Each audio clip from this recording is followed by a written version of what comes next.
There are no breakthroughs without obedience. Whatever you are trusting God for, there is the human portion and then there is the God portion. If there are going to be anything that is going to come to a man, God moves when we begin to move by faith. There is the thing that God will do and then there is the thing that man has to do. It is not because God lacks the power, it is because God has designed our faith in such a way that it manifests in partnership. In John chapter 2, verse 1 to verse 7, the Bible said that even at a party there was an issue. The Bible says that the wine ran out. And so there are times that things run out in our lives that we don't have answers to. There are certain times we get to a situation where we can't help ourselves. The mother of Jesus came to Jesus and said, these people are at a place where they can't do anything about their circumstance. One of the hardest places that you can ever be is to go to the hospital with an issue and for the doctor to tell you we can't do anything about your case.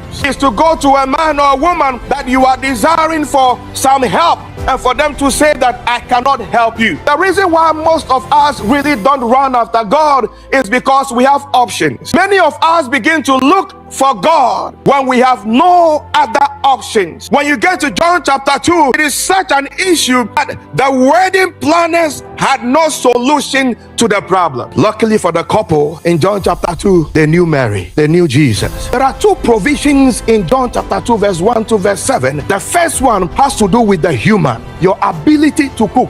If you are hungry, all you need is to put some rice on the stove. You need those things and you will eat to your full. But then what happens when you are hungry and there is no food? What happens when you are thirsty and there is no water? What happens when you need peace of mind and the things that you used to do that brings you peace of mind no longer has the capacity to give you peace of mind? There was nobody at the party that knew how to call on God, but God was there.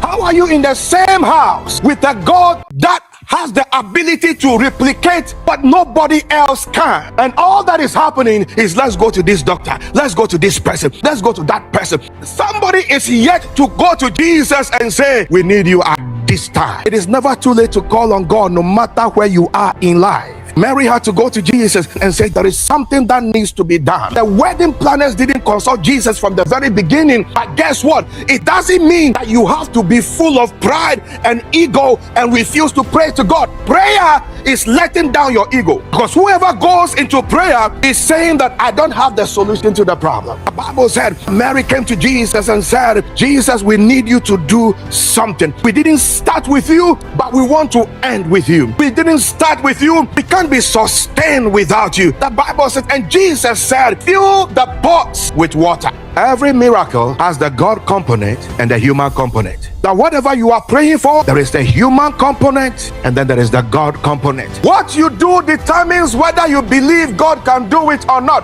You don't even have to believe, just obey, because Mary says that whatever he tells you, do it. Why? Because I believe that Mary has had experiences with Jesus, but the things that he does blows our mind. But what Mary said was to prepare the minds of the servants that this guy is about to say something. What he's about to ask you to do is going to sound out of the world, but I need you to hear my voice when he speaks. He says, do whatever he says. Sometimes what God instructs you to do does not sound like the solution. Jesus told them to fill the jars with water. God performs a miracle whilst people perform the obedience. Whatever miracle you are praying for, it is for God to perform, but the obedience is left to you. Don't bother about how it's going to happen. Just do your part. Jesus Christ did not fill the pots. The servant filled the pots. Jesus Christ did not carry the water. The servants carry the water, because God will not do for you what he has already empowered you to do. You keep saying, God, open doors, and God says, have you knocked? You keep saying, Lord, provide, and God says, have you sown any seed? Whatever breakthrough, miracle you are looking for, it is going to come as a result of your movement.